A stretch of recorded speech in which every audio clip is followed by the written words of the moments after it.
Alam nyo guys, mga kabataan ngayon, ibang-iba na po kumpara nung kabataan natin noon. Kasi, ang kabataan ngayon, masyado na silang nai-impluwensyahan ng social media.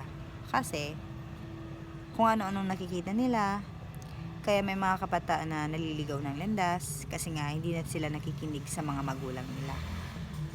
Kaya yung mga anak natin, yung lalo't lalo ng mga Gen Z ngayon, kailangan rin talaga natin ng gabay ng magulang. Pero may times kasi na may mga anak din kasi na kahit disiplinahin mo sila, i-remind mo sila lagi.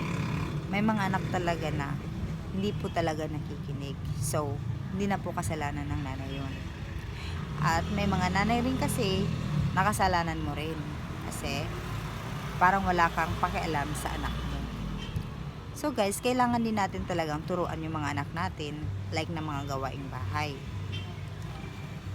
So, kasi ang mga anak natin, kailangan po natin yan i-remind kung anong gagawin nila araw-araw. Kasi may tipong mga anak natin, kung di natin sila uutusan, hindi rin sila kikilos.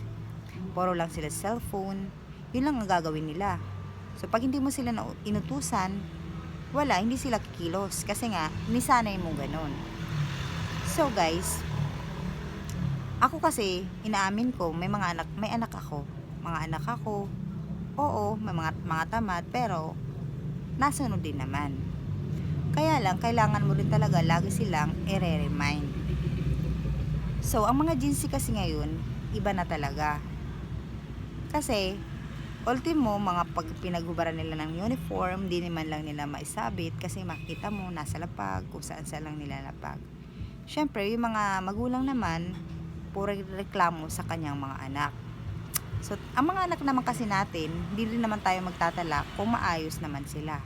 So, kaya ang mga nanay, may ingay.